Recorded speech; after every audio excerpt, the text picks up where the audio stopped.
KTU 2019 scheme Civil Engineering S7 Design of Steel Structures first മൊഡ്യൂളിൻ്റെ തിയറിയാണ് ഇന്നിവിടെ explain ചെയ്യുന്നത്. ഫസ്റ്റ് റോൾഡ് സ്റ്റീൽ സെക്ഷൻസ്, അതായത് നമ്മൾ ഡിസൈൻ ചെയ്യുമ്പം പല type sections, beam, channel, angle sections, T sections, അങ്ങനെ പല ടൈപ്പ് എടുക്കുമല്ലോ. അത് ഏതൊക്കെയാണ് കോമൺലി അവൈലബിൾ ആയിട്ടുള്ളതെന്നാണ് പറയുന്നത് കേട്ടോ. അടുത്തത് ഡിസൈൻ ഫിലോസഫി. ഡിസൈൻ ഫിലോസഫി എന്ന് പറയുമ്പോൾ നമുക്ക് ഡിസൈൻ ചെയ്യാൻ അവൈലബിൾ ആയിട്ടുള്ള മെത്തേഡുകളാണ് പറയുന്നത്. അപ്പോൾ അതിൽ ഫസ്റ്റ് വണ്ണാണ് വർക്കിംഗ് സ്ട്രെസ് മെത്തേഡ്. ഈ വർക്കിംഗ് സ്ട്രെസ് മെത്തേഡ് എന്ന് പറയുന്നത് നമ്മൾ ഡിസൈൻ ഓഫ് കോൺക്രീറ്റ് സ്ട്രക്ചേഴ്സിൽ പഠിച്ച പോലെ തന്നെ വളരെ ഓൾഡസ്റ്റ് ആയിട്ടുള്ളൊരു മെത്തേഡാണ്. നമുക്ക് ലിമിറ്റ് സ്റ്റേറ്റ് മെത്തേഡ് അഡോപ്റ്റ് ചെയ്യാൻ പറ്റാത്ത സാഹചര്യങ്ങളിലാണ് വർക്കിംഗ് സ്ട്രെസ് മെത്തേഡ് എടുക്കുക. അപ്പോൾ അതിനകത്ത് പെർമിസിബിൾ സ്ട്രെസ് എന്ന് പറയുന്നത് yield stress by factor of safety. Permissible സ്ട്രെസ്സിൻ്റെ ബേസിസിലാണ് നമ്മൾ ഡിസൈൻ ചെയ്യുന്നത്. ഈ മെത്തേഡിൻ്റെ അഡ്വാൻറ്റേജ് എന്ന് പറഞ്ഞാൽ സിമ്പിൾ മെത്തേഡാണ്, റിലയബിൾ ആണ്. പക്ഷേ അതിൻ്റെ ലിമിറ്റേഷൻ അല്ലെങ്കിൽ ഡിസഡ്വാൻറ്റേജ് പറയുന്നത് ഈ ഒരു മെത്തേഡ് വെച്ച് നമ്മൾ ഡിസൈൻ ചെയ്യുന്ന സ്ട്രക്ചേഴ്സ് അൺഎക്കണോമിക്കലായിരിക്കും. സെക്കൻഡ് വണ്ണാണ് അൾട്ടിമേറ്റ് ലോഡ് ഡിസൈൻ മെത്തേഡ്, അല്ലെങ്കിൽ ലോഡ് ഫാക്ടർ മെത്തേഡ് എന്ന് വിളിക്കും. അതിൻ്റെ വേറൊരു മെത്തേഡാണ് പ്ലാസ്റ്റിക് ഡിസൈൻ മെത്തേഡ്. അപ്പോൾ അതിനകത്ത് നമ്മുടെ അസംഷൻ എന്താണെന്ന് പറഞ്ഞു കഴിഞ്ഞാൽ നമുക്ക് എല്ലാ ഈ ഫൈബറും, അതായത് നമ്മുടെ മെറ്റീരിയലിനകത്തുള്ള എല്ലാ ഫൈബറും ഈൽഡ് ചെയ്ത് ചെയ്യുമ്പോഴാണ് പ്ലാസ്റ്റിക് ഹിഞ്ച് ഫോം ചെയ്യുന്നതെന്നാണ് പറയുന്നത്. അപ്പോൾ നമുക്ക് ഒരു ലോഡ് ഫാക്ടർ എന്ന് പറയുന്ന ഒരു സേഫ്റ്റി മെഷർമെൻറ്റ്, അതായത് നമ്മൾ ഫാക്ടർ ഓഫ് സേഫ്റ്റി ഒക്കെ എടുക്കുന്ന പോലെ ഒരു ലോഡ് ഫാക്ടറും കൂടെ സജസ്റ്റ് ചെയ്തുകൊണ്ടാണ് ഈ ഒരു മെത്തേഡിനകത്ത് നമ്മൾ യൂസ് ചെയ്യുന്നത്. ഈ മെത്തേഡിൻ്റെ അഡ്വാൻറ്റേജ് എന്ന് പറയുന്നത് നമുക്ക് ഇൻറ്റേർണൽ ഫോഴ്സസിനെയൊക്കെ റീഡിസ്ട്രിബ്യൂഷൻ ചെയ്യാനായിട്ട് പറ്റും.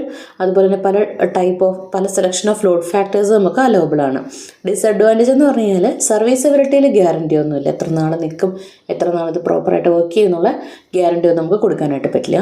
തേർഡ് വണ്ണാണ് ലിമിറ്റ് സ്റ്റേറ്റ് മെത്തേഡ്. അപ്പോൾ ലിമിറ്റ് സ്റ്റേറ്റ് മെത്തേഡിൽ നമ്മുടെ സ്ട്രെങ്ത് റിക്വയർമെൻറ്റും അതുപോലെ സർവീസബിലിറ്റി റിക്വയർമെൻറ്റും രണ്ടും കൂടെ കൺസിഡർ ചെയ്തുകൊണ്ട് നമ്മൾ ചെയ്യുന്നൊരു മെത്തേഡാണ് ലിമിറ്റ് സ്റ്റേറ്റ് മെത്തേഡ്.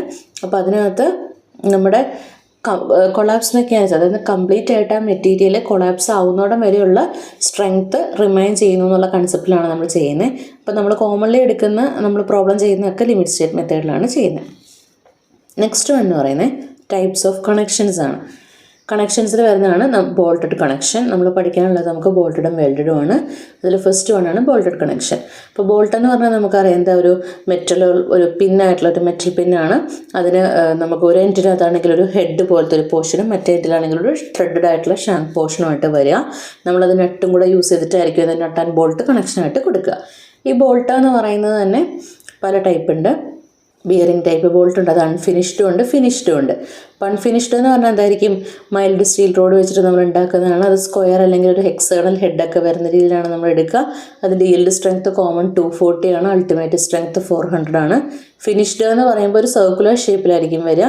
അതിൻ്റെ ഡയമെൻഷൻ എന്ന് പറയുന്നത് 1.2 mm to 1.3 mm larger than the nominal diameter ആണ് സാധാ അതിനേക്കാൾ. ദെൻ ഫ്രിക്ഷൻ ഗ്രിപ്പ് വരുന്നതാണ് high strength friction grip bolt, HSFG bolt എന്ന് വിളിക്കും. അത് നമ്മൾ ഉണ്ടാക്കുന്ന സ്റ്റീൽ എന്ന് പറയുന്നത് ഹൈ സ്ട്രെങ്ത് സ്റ്റീൽ റോഡ് വെച്ചിട്ടായിരിക്കും അത് ഉണ്ടാക്കുന്നത്. അത് അൺഫിനിഷ്ഡ് ആണ് കോമൺലി ഉണ്ടാവുക. ഇപ്പോൾ നമുക്കത് നെറ്റ്സും കൂടെ പ്രൊവൈഡ് ചെയ്തിട്ട് ക്ലാമ്പിംഗ് ഡിവൈസ് ആയിട്ട് നമുക്കത് യൂസ് ചെയ്യാനായിട്ട് പറ്റും. അതിൻ്റെ അഡ്വാൻറ്റേജ് എന്താണെന്ന് പറഞ്ഞിട്ടുണ്ടെങ്കിൽ അതിനകത്ത് നമ്മൾ യൂസ് ചെയ്യുന്ന ജോയിൻറ്റ്സ് എല്ലാം റിജിഡാണ്. അതുപോലെ തന്നെ ഷിയർ ആൻഡ് ബിയറിംഗ് സ്ട്രെസ് ഒന്നും ബോൾട്ടിന് അങ്ങനെ വരുന്നില്ല. സ്റ്റാറ്റിക് സ്ട്രെങ്ത് കൂടുതലുണ്ട്, ഫെറ്റിക് സ്ട്രെങ്ത് കൂടുതലുണ്ട്. ഡിസഡ്വാൻറ്റേജ് അതിൻ്റെ പൈസ, നമുക്ക് കമ്പാരിറ്റീവ്ലി പൈസ കൂടുതലായിരിക്കും. അതുപോലെ തന്നെ നമ്മൾ ഈ മോൾഡ് ചെയ്തെടുക്കുന്ന സമയത്ത് വളരെ ശ്രദ്ധിച്ചെടുത്താൽ മാത്രമേ നമുക്ക് ആ ഒരു പ്രോപ്പർ ഡയമെൻഷനിൽ അത് കിട്ടുള്ളൂ. നെക്സ്റ്റ് എന്ന് പറയുന്നത് ബോൾട്ടഡ് കണക്ഷൻ്റെ അഡ്വാൻറ്റേജും ഡിസഡ്വാൻറ്റേജസും ആണ്. അഡ്വാൻറ്റേജ് നമുക്കറിയാം, നമ്മൾ കോമൺലി തന്നെ നോയ്സ് ഇല്ല, സ്കിൽഡ് ലേബേഴ്സിൻ്റെ ഒന്നും ആവശ്യമില്ല, കുറച്ച് ലേബേഴ്സ് മതി, പെട്ടെന്ന് ചെയ്യാനായിട്ട് പറ്റും, അങ്ങനത്തെ കാര്യങ്ങളൊക്കെ. ഡിസഡ്വാൻറ്റേജിൽ വരുന്നതാണ് ടെൻസൈൽ സ്ട്രെങ്ത്ത് എന്ത് ചെയ്യും, കാലപ്പഴക്കം ചെയ്തോറും റിഡ്യൂസ് ചെയ്തുകൊണ്ടിരിക്കും. പിന്നെ അതുപോലെ കൊറോഷനൊക്കെ വരാനുള്ള ടെൻഡൻസി ഉണ്ടാവും. വൈബ്രേഷൻസ് ഒക്കെ വരുമ്പോൾ ഈ സാധനം ഓട്ടോമാറ്റിക്കലി ലൂസായി പോകാനുള്ള ടെൻഡൻസി ഉണ്ടാവും. ദെൻ അടുത്ത വൺ ടൈപ്സ് ഓഫ് ജോയിൻ്റ് ആണ്. ലാബ് ജോയിൻ്റ്, ബഡ് ജോയിൻ്റ് നമ്മൾ പറഞ്ഞായിരുന്നു, ക്ലാസ്സിൽ എക്സ്പ്ലെയിൻ ചെയ്തതാണ്. രണ്ട് പ്ലേറ്റ് തമ്മിൽ ഓവർലാപ്പ് ചെയ്ത് വരുന്നതാണ് ലാബ് ജോയിൻറ്റ്. ബഡ് ജോയിൻ്റ് എന്ന് പറഞ്ഞാൽ കവർ പ്ലേറ്റിൻ്റെ സഹായത്തോടെ നമ്മൾ കൊടുക്കുന്നതാണ് ബഡ് ജോയിൻറ്റ്. ദെൻ ഓരോ ഗ്രേഡ് സ്റ്റീൽ അനുസരിച്ച് നമ്മൾ എടുക്കുന്ന FUBയുടെ വാല്യൂ അത് നമ്മൾ പ്രോബ്ലം ചെയ്യാൻ നമുക്ക് ആവശ്യമുള്ളതാണ്. അപ്പോൾ ഇത്രയാണ് ബോൾട്ടഡ് കണക്ഷനിൽ പറയുന്നത്. നെക്സ്റ്റ് ആണ് വെൽഡഡ് കണക്ഷൻ. വെൽഡ് എന്ന് പറഞ്ഞാൽ എന്താ, രണ്ട് പീസ് ഓഫ് മെറ്റീരിയൽസ് തമ്മിൽ അല്ലെങ്കിൽ മെറ്റൽസ് തമ്മിൽ നമ്മൾ വെൽഡ് ചെയ്തുകൊണ്ട് ബോണ്ട് ഉണ്ടാക്കുന്നതിനെയാണ് വെൽഡഡ് കണക്ഷൻ എന്ന് വിളിക്കുക. ടൈപ്സ് ഓഫ് വെൽഡ് പല ടൈപ്പ് ഉണ്ട്. Butt weld, fillet weld, slot weld, plug weld, അങ്ങനെ എക്സെട്ര.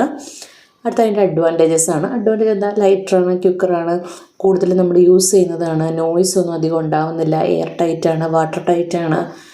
നമുക്കിപ്പോൾ ഏത് ഇതിനകത്ത് ടൈപ്പ് മെറ്റീരിയൽസിലും അധികം യൂസ് ചെയ്യാൻ പറ്റുന്നതാണ്. ഡിസഡ്വാൻറ്റേജ് എന്താ? പ്രോപ്പറായിട്ട് ഹീറ്റിങ്ങും കൂളിങ്ങും ഒന്നും കിട്ടിയില്ലെങ്കിൽ അത് പൊട്ടിപ്പോകാനുള്ള ടെൻഡൻസി ഉണ്ടാവും. പിന്നെ ബ്രിറ്റിൽ ഫ്രാക്ചർ വരാനുള്ള ടെൻഡൻസി ഉണ്ട്. പിന്നെ ബോൾട്ട് കണക്ഷൻ അപേക്ഷിച്ച് നോക്കുമ്പോൾ പെട്ടെന്ന് ഫെയിലിയർ ആവാനുള്ള ടെൻഡൻസി വലുതാണ്. പിന്നെ നമുക്ക് പ്രോപ്പറായതിന് സൂപ്പർവിഷൻ നല്ല ലേബേഴ്സ് ചെയ്തില്ലെങ്കിൽ നമുക്ക് കണ്ണിനൊക്കെ പ്രശ്നമൊക്കെ വരില്ലേ, അങ്ങനത്തെ കാര്യങ്ങളൊക്കെ കേട്ടോ. ദെൻ അടുത്തത് പറയുന്നത് സ്റ്റീൽ സ്ട്രക്ചേഴ്സിൻ്റെ അഡ്വാൻറ്റേജ് ഡിസഡ്വാൻറ്റേജ് കേട്ടോ. സ്റ്റീൽ വെച്ചിട്ട് നമ്മളൊരു സ്ട്രക്ചർ പണിത് എന്താണ്? അതിന് സ്ട്രെങ്ത് ഉണ്ടാവും, ക്വാളിറ്റി ഉണ്ടാവും, ഡ്യൂറബിലിറ്റി ഒരുപാട് കാലം നിലനിൽക്കും, കൺസ്ട്രക്ഷൻ്റെ സ്പീഡ് പെട്ടെന്ന് നമുക്ക് പണിതെടുക്കാനായിട്ട് പറ്റും.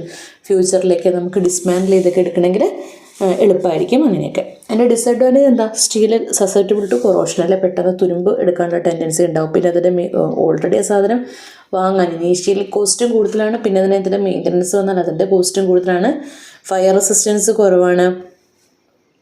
പിന്നെ നമുക്ക് ടെൻസൈൽ സ്ട്രെങ്ത്തിൽ ലാർജ് വേരിയേഷൻസ് വരും. അതൊക്കെയാണ് അതിൻ്റെ ഡിസഡ്വാൻറ്റേജസ് എന്ന് പറയുന്നത് കേട്ടോ. ദെൻ നെക്സ്റ്റ് വൺ എന്ന് പറയുന്നത് ലോഡ് ട്രാൻസ്ഫർ മെക്കാനിസം ആണ്. ഇതിനകത്ത് എങ്ങനെയാണ് ലോഡിൻ്റെ ട്രാൻസ്ഫർ നടക്കുക എന്നുള്ളത്. ഗ്രാവിറ്റി ലോഡിൻ്റെയൊക്കെ കേസിൽ സാധാരണ ലോഡ് ട്രാൻസ്ഫർ മെക്കാനിസം എന്ന് പറയുന്നത് സ്ലാബ് ബീം അങ്ങനെ ഡൗൺവേർഡ് ഡയറക്ഷനിൽ ആ ഒരു പാറ്റേണിൽ തന്നെയായിരിക്കും വരിക. അപ്പോൾ അതിൻ്റെ വേരിയേഷൻ നമുക്ക് എടുക്കുമ്പോൾ ട്രയാങ്കുലർ അല്ലെങ്കിൽ ട്രപ്പിസോഡലായിട്ടായിരിക്കും നമ്മളതിൻ്റെ വേരിയേഷൻ കോമൺലി കൺസിഡർ ചെയ്യുന്നത്. അപ്പോൾ നമ്മൾ ഈ ബോൾട്ടഡ് കണക്ഷൻ എടുക്കുമ്പോൾ ഒരു എലമെൻറ്റിൽ നിന്ന് മറ്റൊരു എലമെൻറ്റിലേക്ക് വരുന്ന ഫോഴ്സ് ട്രാൻസ്ഫർ ഈ ബോൾട്ട് വഴിയാണല്ലോ വരിക. അപ്പോൾ നമുക്ക് ഈ ഫ്രിക്ഷൻ, ഇതിൻ്റെ ഇടയ്ക്ക് ഉണ്ടാകുന്ന ഫ്രിക്ഷനും കൂടെ കൺസിഡർ ചെയ്തുകൊണ്ട് വേണം അത് എടുക്കാൻ വേണ്ടിയിട്ട്. അപ്പോൾ അവിടുത്തെ സ്ലിപ്പ് എന്ന് പറയുന്നത് നമ്മൾ 2 ബോൾട്ട് ക്ലിയറൻസ് ആയിട്ടാണ് കൺസിഡർ ചെയ്യുന്നത്. അതുപോലെ തന്നെ ഈൽഡിങ് എത്തുന്നതോടെ വരെ കണക്ഷൻ ലീനിയർ ആയിട്ടായിരിക്കും അതിനകത്ത് വരുന്ന ലോഡ് ട്രാൻസ്ഫർ എന്നാണ് നമ്മൾ പറയുന്നത്. അപ്പോൾ ഈ ലോങ് ബോൾട്ടഡ് കണക്ഷനൊക്കെ ആണെങ്കിൽ ഒരുപാട് ലെങ്ത്തിൽ നമ്മൾ ബോൾട്ടഡ് കണക്ഷൻ കൊടുക്കുകയാണെങ്കിൽ ഷിയർ ഫോഴ്സ് എന്ത് പറ്റും? ഈവൻലി ഡിസ്ട്രിബ്യൂട്ടഡ് ആയിട്ടായിരിക്കില്ല വരുന്നത്. അതുപോലെ തന്നെ HFSG ബോൾട്ടിൻ്റെ കേസിലാണ് പറയുന്നതെങ്കിൽ നമുക്ക് ഈ ഫ്രിക്ഷൻ റെസിസ്റ്റൻസിനെ ഓവർകം ചെയ്യാൻ വേണ്ടിയിട്ട് എന്തുണ്ടാവും? സ്ലിപ്പ് ഉണ്ടാവില്ല. അപ്പോൾ സ്ലിപ്പിന് ശേഷം ഓവർകം ചെയ്യാൻ വേണ്ടിയിട്ട് നമ്മൾ പ്രീലോഡിങ് ആണ് അതിനകത്ത് നടത്തുന്നത്. അടുത്തതെന്ന് പറയുന്നത് properties of steel. Physical mechanical പ്രോപ്പർട്ടീസാണ്. ഫിസിക്കൽ എന്ന് പറഞ്ഞു കഴിഞ്ഞാൽ അതിൻ്റെ mass, modulus of elasticity, Poisson's ratio, modulus of rigidity, അങ്ങനത്തെ വാല്യൂസൊക്കെയാണ്. മെക്കാനിക്കൽ എന്ന് പറയുമ്പോൾ അതിൻ്റെ ductility, toughness, hardness, ultimate strength ഒക്കെ. ദ ലാസ്റ്റ് വണ്ണാണ് ബോൾട്ടഡ് കണക്ഷൻ്റെ ഫെയിലിയർ. എങ്ങനെയൊക്കെയാണ് ഫെയിലിയർ സംഭവിക്കാമെന്ന് ലിസ്റ്റ് ഔട്ട് ചെയ്യാനുണ്ട്. Shear failure, wearing failure, tension failure, then bearing failure, etcetera.